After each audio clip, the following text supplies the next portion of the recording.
1930. A 24-year-old logician stands up at a conference in Königsberg and, almost in passing, ends a 2,000-year-old dream. His name was Kurt Gödel. He announced it quietly, in a single sentence during a discussion, and almost no one in the room grasped what had just happened. One person did. John von Neumann, already one of the sharpest mathematicians in the world, understood immediately. Within weeks, he had worked out a consequence Gödel hadn't even published yet. He knew the ground had shifted. What Gödel proved that year is still one of the most misunderstood results in the history of human thought. For centuries, mathematicians had chased a single goal. By the early 20th century, it had a name and a leader. David Hilbert, one of the greatest mathematicians alive, had called for it directly.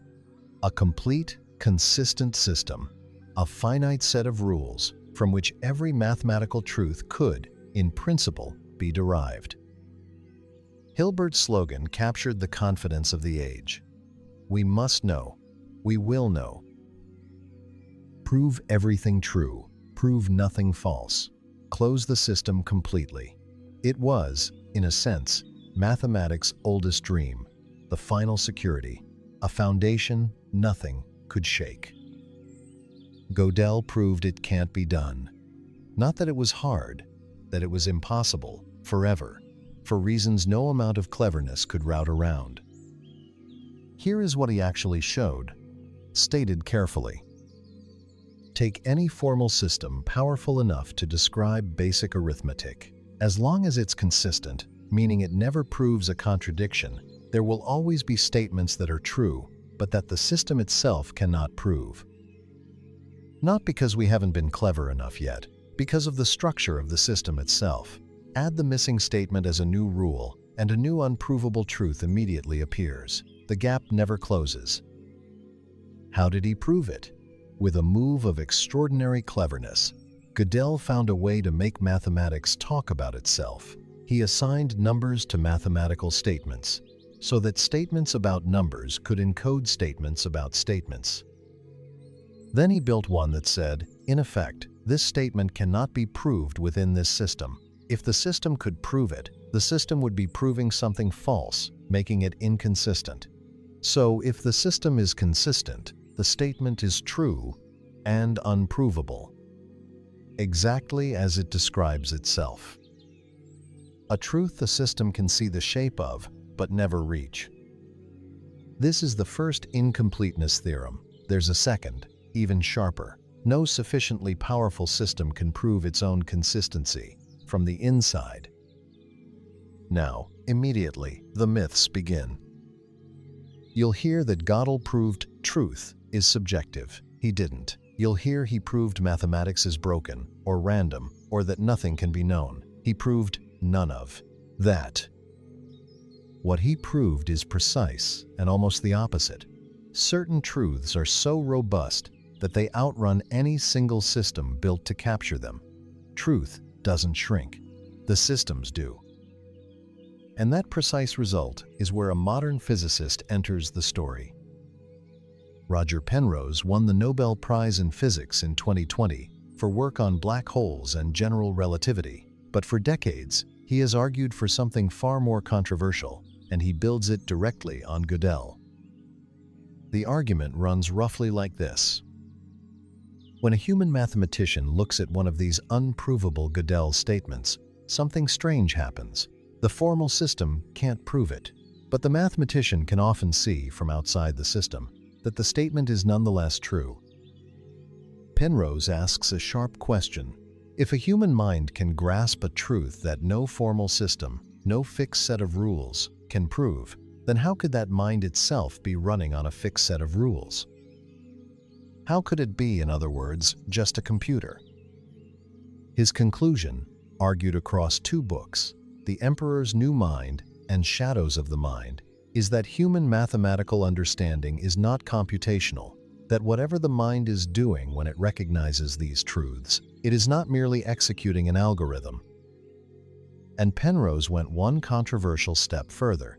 If the mind is doing something no computer can, he reasoned, then ordinary physics, which is computable, can't be the whole story of the brain either.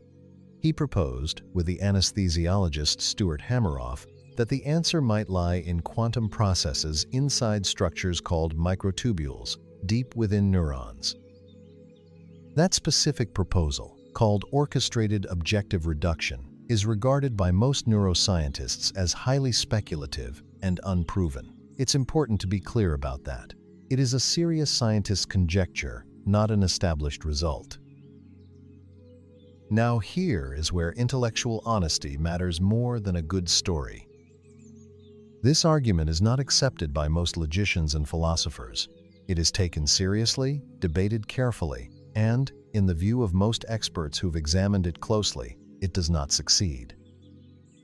The objections are real and specific. Start with the biggest one.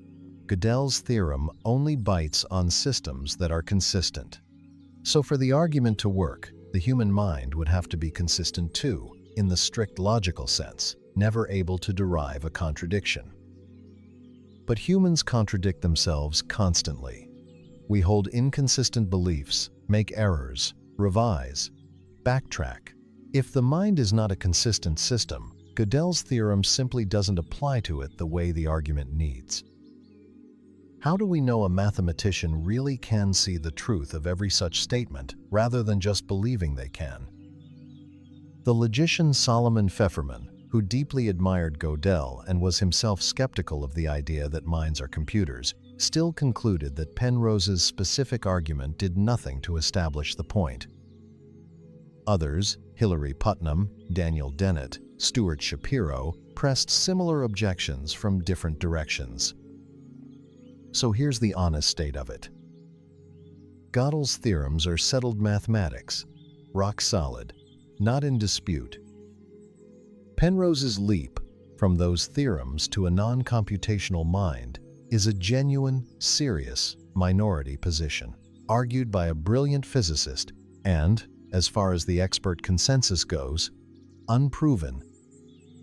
The honest version isn't "Gödel proved you're not a computer." It's "Penrose used Gödel to argue you might not be," and the argument is still standing and still losing decades later. Now here is where this gets genuinely interesting.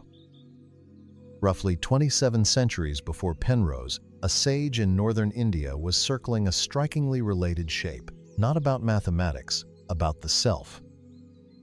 His name, in the tradition, was Yajnavalkya. The text is the Brihadaranyaka Upanishad, one of the oldest of the Upanishads, likely composed around the 7th century before the Common Era. He appears in it as a formidable figure, a teacher who wins debates, answers kings, and pushes questioners past the edge of what can comfortably be said. In one famous exchange, he's pressed again and again to say what the ultimate reality actually is, and instead of a definition, he gives a method. His method has a name, neti neti, not this, not this. The problem Yajnavalkya faced was this. He wanted to point at the ultimate reality, the ground of the self, that he called Brahman.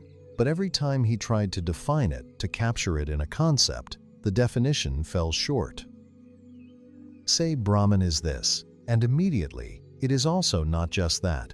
Any description you build, any formal characterization you fix in place, leaves something out. So his method was negation. Not this, not this. Whatever you can name, whatever you can fully capture in a concept, is not the final reality. Strip away everything that can be pinned down, and what remains, unpinnable, is what he was pointing at. Now be careful here. This is a genuine parallel of shape, and it is not an identity. Yajnavalkya was not doing mathematics. He was not anticipating Gödel's theorems. He was pursuing spiritual liberation in a religious and philosophical framework entirely his own. There's no evidence and no claim here that these two investigations are secretly the same. And the differences are real. Gödel proved a precise theorem about formal systems. Yajnavalkya offered a contemplative method for a seeker. One is mathematics, the other is metaphysics and practice. They are not interchangeable, and pretending otherwise would cheapen both. But notice the shape they share. Both ran into something that resists being captured by any fixed, complete description from the inside. Gödel. In any consistent formal system rich enough for arithmetic, some truths escape the system's own machinery. Yajnavalkya. The deepest reality escapes every concept you try to enclose it in, and can only be approached by saying what it is not. Penrose adds a third turn, the boldest of the three. He suspects that the mind doing the escaping, the very thing that sees past the system, might itself be something no system can fully reproduce. That the escaper, not just the escaped truth, lives beyond the reach of any fixed set of rules. 3 investigations: a logician, a physicist, and a sage, all circling the same strange edge, where a complete, formal, from the inside description runs out, and something still remains. Worth sitting with something directly for a moment, not as belief, as something to notice. Try to fully define yourself, not your job, not your name, not your history, the one who is aware of all of those. Every time you point at it, notice that the thing pointing is one step behind the thing you named. You say, "I am this," and something is still there, doing the saying. That receding quality, the way the definer always slips just behind the definition, is exactly what Neti Neti was built to track. And it rhymes, at the very least, with a system that cannot fully contain its own truth. None of this is a solved problem. Let's be clear about that. Penrose might be wrong. Most experts think his specific argument fails. The Upanishadic parallel is a resemblance of structure, offered as an object of contemplation, not a proof of anything. What's actually here is narrower and stranger and more honest than any headline. Across mathematics, physics, and a nearly 3,000-year-old contemplative text, careful investigators kept arriving at the same odd boundary. The place where a complete description, built from the inside, quietly runs out, and where something, stubbornly, is still standing on the other side of it. Gödel proved the boundary is real. In mathematics, Penrose suspects we live on the far side of it. Yajnavalkya spent his life pointing at what stands there. Ancient wisdom, quantum mystery, direct knowing,